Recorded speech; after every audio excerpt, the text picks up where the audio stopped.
I'm a bird, mother.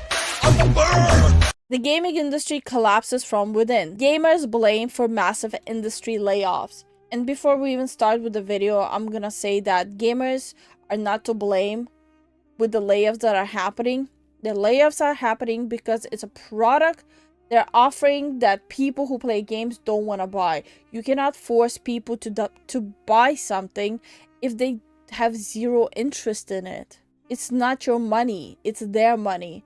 Stop counting someone else's money. Alright guys, today I found an interesting article that I wanted to go over, and it was basically talking about the overall state of the gaming industry, specifically the AAA gaming industry. And it's something that we've talked about, we talk about this all the time, man. Let's just not, we do videos every single day talking about the gaming industry because it's an industry that we are passionate about, obviously, and it's something that we want to see get better over time. And the only way to get better is to realize our faults and our issues and address them directly. Well, with that being said, we have an article here from Megan Farco something. I have no idea how to say this, from Wired, and it says 2024 was the year that the bottom fell out of the games industry. From layoffs to the return of Gamergate, video games and the people who make them and play them had a rough year. And obviously this article is going to be from a very biased point of view, something that obviously hates Gamergate, but it already is coming off, like, without reading the rest of the article, it's coming off very one-sided. Why are they always so quick to jump the gun with making blanket statements like, oh, the gamers are the one destroying the gaming industry? We're not. Why is it our responsibility to buy products that are either unappealing to us or don't even run properly? We don't have a 9-to-5 job just to financially support products. And it's so ridiculous, like the gaming industry is the only industry where the customer is to blame or blame for not wanting to buy a product. Yeah, it's ridiculous. But still, the fact that they recognize it and realize that this is what happened is a great thing towards change in the future. I'm stupid, you're smart. I was wrong, you were right. You're the best, I'm the worst. You're very good looking, I'm not attractive. What the hell? Bro.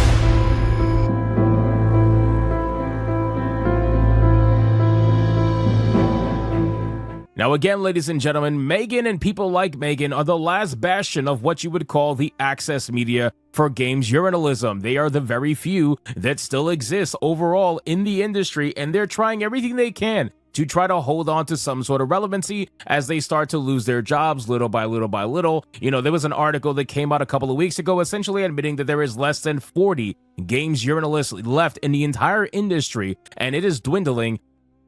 And I mentioned this before. Journalists need to have ethics codes where they actually research stuff and don't push biases and agendas. Very quickly, access media, unfortunately, is dying off because we call it shill media. We call it shill media because these people will lie to developers like they're going to do in this article. They will lie to the industry. They will lie to everybody just in the hopes to continue being in the good graces of the industry that blesses them with free stuff, free codes, free games, all this stuff. So let's get into this article, guys, from Wired. But of course, before we do, if you are new here, just consider hitting that subscribe button. I will greatly appreciate it, and like the video to push us out into that YouTube algorithm. I love how every time we see an article talking bad about gamers, they always use this weird, like, stuck in the dark kind of gamer picture. It's kind of odd to me. Anyway, for people who make video games, 2024 was a year of holding on for dear life. It sure as hell was. At the annual Game Developers... Okay, but it wasn't for all the gaming companies where it was holding on to dear life. Companies that actually made great games, they were celebrated. Like, look at the release of Space Marines 2. Look at the release of Wukong. Look at the release of PoE 2. And Power World and Stellar Blade. Well, Power World, not so much because Nintendo is, rubbing its hands. Yep, that's a whole nother can of worms. Like, the main fall downs that companies had were companies like Ubisoft, BioWare, and they provided a product that consumers just didn't want, and you cannot force them to want it. Conference in March. Survive till 25 was this year's incantation summoned to keep morale on pace. Others resorted to full-on screams as layoffs in the industry charted record highs and developers found themselves under attack online for conspiratorial nonsense. Now again, conspiratorial nonsense, that's like what? 1 out of the fucking 20 that might happen? Not even that, bro. Let's be honest with you. All of the stuff that we've been talking about, even the stuff that they've tried to say are conspiracy theories, right? When they try to say, oh no, the game is doing fine, studio's doing fine, gamers are lying, gamers don't know what they're talking about, none of these guys know what they're talking about, YouTubers are just grifting, blah, blah, blah. What ends up happening? A couple of months later, we end up being right most of the time, right? So at this point, it's pretty damn ridiculous for them to call it conspiratorial when we have proven that we know exactly what we're talking about. We can see patterns and we can see the writing on the wall for a lot of different projects. And sure, sometimes we are wrong. That's okay. It's okay to be wrong. But for the most part, we're not wrong. So anyway, it says survive till 2025. But to be fair, there were some content creators who were pushing the ante a little bit too much. Yeah, it was like leaning towards the extreme side of the coin. But the majority of player base, the casuals who are the majority, they didn't buy the games even without seeing the content creators' opinions on it. They just looked at the trailer and went, yeah, this is not for me. And the only reason why channels like Hypnotic, like Smash, like even ours are growing is because, I don't remember who made this point in chat, is because right now we're at a point in the gaming industry where a lot of people are drawn to this content because they want to see, are they alone with this opinion? Is there something wrong with them? Or is it like a shared opinion right now? All of us had that moment.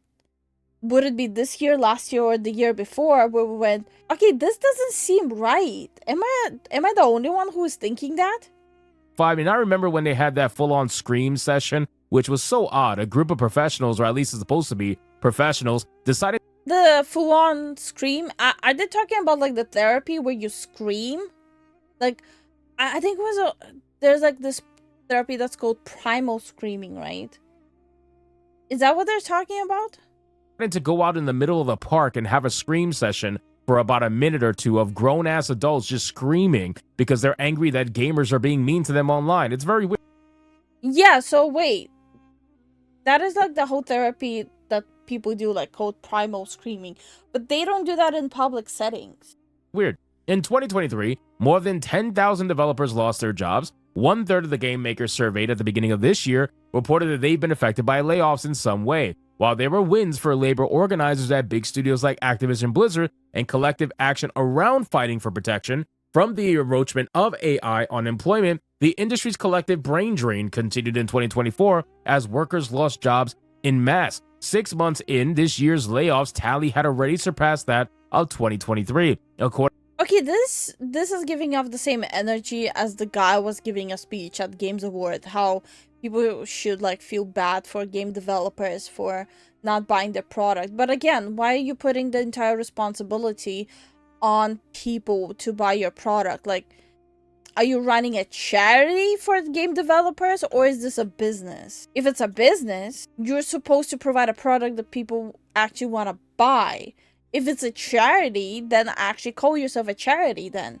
According to Matthew Ball, an advisor and producer in the games and TV space, 2024's job loss count will wind up being about 40% higher than the previous year. And it's amazing because if you look at the stuff that was coming out and you look at the way developers were acting, and if you look at the overall gaming industry and SPI and all this stuff, you would realize that the ideology nonsense has ramped up tenfold in the industry, and it coincided with their eventual 40% increase in job loss. Now, let's not sit here and pretend that wokeness is the only reason why that these people lost their job, but to sit here and try to pretend like it's conspiratorial to say that it was a factor is ridiculous. It's obvious. No, there's absolutely no conspiracy happening. They're overbloated with employment. They overhired way too many people. And on top of that, they're not providing good products. So assuming that layoffs are not going to happen where you have, let's say, 2 or 3 people doing the same task, it would be ridiculous. And if you're providing a product that's not generating even the money back, not only like a surplus, but it's not even generating the money back, so you have too many people and you're not making any money. It's like first grade math. Devs insult and talk down to potential customers. Also devs, why aren't you people buying our games? Exactly.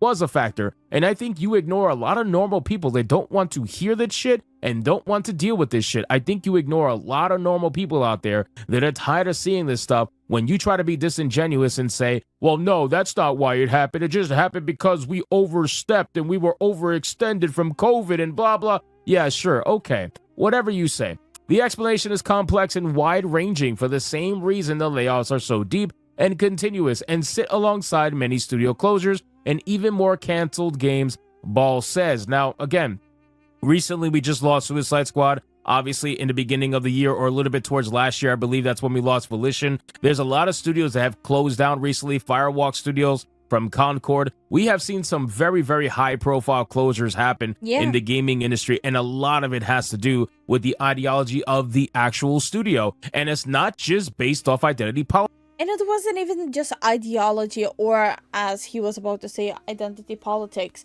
They publicly said that these games are not made for the consumer from whom they're expecting money from.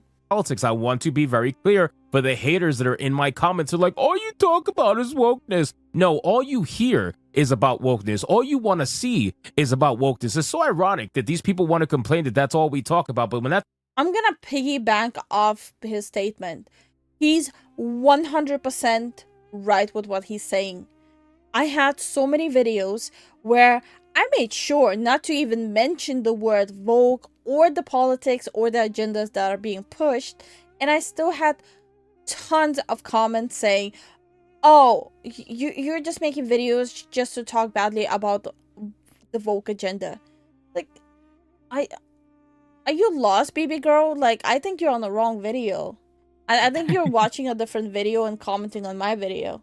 That's all they listen to, right? We talk about all facets of what happens in the gaming industry, monetary predatory practices that the studios like to have, overall just toxic positivity environment that has nothing to do with wokeness and everything to do with people that are narcissistic as hell and don't want to sit there and admit that perhaps they did something wrong. They don't want to tell their friends that perhaps they did something wrong. They all want to pretend like everything is fine. Access Media is rubbing the back of the developers, and the developers are giving, free stuff to the Access Media. It's a circle jerk that is severely hurting the industry and allows no room for growth. It allows no room for accountability because they don't want to be held accountable. Because to be held accountable is racist. You know what I mean? To be held accountable is sexist. To be held accountable is anything other than just being held accountable. As the industry faltered, games suffered. I'm sorry. I know he's being hyperbolic, but I swear to God, I've seen these statements being said. Yes. It's like, what was the game developer who was like, oh, you're criticizing my work, you're a misogynist? Like, bro, what? Profile releases like Suicide Squad, Kill the Justice League were commercial failures. While there were many reasons for this, online right-wing groups reduced it to a single mantra: go woke, go broke. By their logic, if a game does poorly and even has a whiff of diversity, be it regarding gender, sexuality, or... Also, why are they always tying it to politics? There's plenty of people who have nothing to do with politics, who are not even interested in politics, and people who don't even reside in US saying the same thing to you. But yet you're tying it to the US, quote-unquote, right wing. It's so weird. I still don't understand that. race, that's disappointing performance. Is the fault of diversity, equity, and inclusion. You see this paragraph right here? This is the shit that gets the developers in trouble, right? Because they listen to writers like this that disingenuously represent the argument of gamers, disingenuously represent the argument of people that do not like the direction of the gaming industry for a multitude of different reasons, not even just DEI nonsense, which is very much apparent, mind you. And they try to sit there and pretend like it's not, because obviously their ideology tells them to, but let's not sit here and pretend like it's not apparent. It is very much apparent what's happening in the gaming industry right now. And it's apparent to everybody except for the people who work in the gaming industry, because they listen to idiots like this. They want to tell them fake news. They want to tell them fake nonsense and misrepresent disingenuously these arguments about what... Well, I feel like these articles are being written so they can help them continue feeling like a professional victim. What's happening, all because they want to maintain the status quo that they have been given, and they are slowly losing it. And actually, Stop fighting with the biddies. Not even slowly anymore. They are losing it very quickly. Although there have been incredible games released this year, Balatro, Final Fantasy VII Rebirth, Metaphor, Astrobot, Black Myth Wukong, they just couldn't distract from the troubles facing by the people making them. They couldn't make up for the fact that the meta-narrative of video games in 2024 was bleak. Well, What? it's amazing that you mentioned all of these games and most of them are Eastern made. That's the reason. I had a lot of amazing games that I dove into this year alone. I don't know what planet they live on. I had a blast playing games this year. We are obviously living in like probably some different multiverse at this point. Reason why. That's the exact reason What's with the fight? Children, calm down. why. Final Fantasy VII Rebirth, Eastern made. Metaphor Refantasio, Eastern made. Black Myth Wukong, Chinese made. Like, you guys don't realize that all these great games that couldn't distract from the troubles you faced is because you faced your troubles because of the Western industry. You faced it. The East is out here doing what they've always been doing. And sure, some of them are absolutely doing woke nonsense, and they're usually doing the more subtle, basic bitch version of it, which is type A, type B body type. But for the most part, they're doing the small things to try to raise their ESG score even slightly to get some free money. Because why not, right? They might as well. But they're not going to do the extreme stuff for the most part. And if they do, well, they experience bad things from it, right? People didn't really like Forspoken, not because it was a black character, but quite simply because the character was fucking insufferable. It was written as if it was written from a teenage girl. Like, for example, the character from Dustborn Pax. Same energy. You cannot convince me she was supposed to be the good guy of the story. That's how the character seemed when I would see clips and gameplay of this character and the dialogue that was given to her. It was quite unfortunate. Perhaps she could have been represented something a little bit better, but unfortunately she was represented as insufferable and people couldn't connect with her. Ball says that the blame for all this can't be pinned to a single thing, like capitalism, mismanagement, COVID-19, or even interest rates. It also involves development costs, how studios are staffed, consumer spending habits, and game pricing. This storm is so brutal, he says, because it's all these things at once, and none have really alleviated since the layoffs began. You know what's funny? None of these studios that you just mentioned up above, the Eastern studios, none of them have these problems that you have. Yeah. None of them. All of their games are selling pretty well, although Final Fantasy VII Rebirth didn't sell nowhere near as well as the first one, but I have a belief that that has to do with the bait and switch aspect of remake, right? Final Fantasy VII Remake bait and switched a lot of people into believing that they were going to get an actual remake of the game, and what they got was some Kingdom Hearts multiverse fucking nonsense that turned off a lot of people. And then when Final Fantasy VII Rebirth came out, you can clearly see that a lot of people were checked out in continuing that particular story that they thought was going to happen from the first game. They got bait and switched. That was basically what happened. I wouldn't be able to speak on Final Fantasy at all. There, in my opinion. So Final Fantasy VII Rebirth is suffering for different reasons, but Metaphor is doing fucking fantastic. Astrobot's doing fantastic, and Black Myth Wukong especially is doing ridiculously fantastic. None of these studios have any issues surviving. I will underline though, he's saying none of the West games did well, but that's also not true. Look at Space Marines 2. It's developed and made in the West, and it's doing extremely well. This weird climate that you're trying to pretend is going on in the gaming industry. Oh, consumer spending habits and blah, blah, blah. Oh, so none of these studios are having a problem dealing with that except for you, but nobody wants to talk about the elephant in the room as to why those may actually, why that may be actually happening right now. So ultimately, I think this article is a false misrepresentation of what's going on in the gaming industry. I pretty much knew that was going to happen, considering that it was written from someone who, types like this, Gamergate, all that other nonsense. But it's going to be a continued thing in 2025. So long as the journalists keep typing like this, so long as the journalists keep reporting like this, they will continue to lose their jobs, they will continue to dwindle, and YouTubers will take over their space that they've had for a decade or more now. So anyway, guys, thank you so In summary, I'm just gonna say, if Basa America will hear this, just stop making trash games and don't be stupid.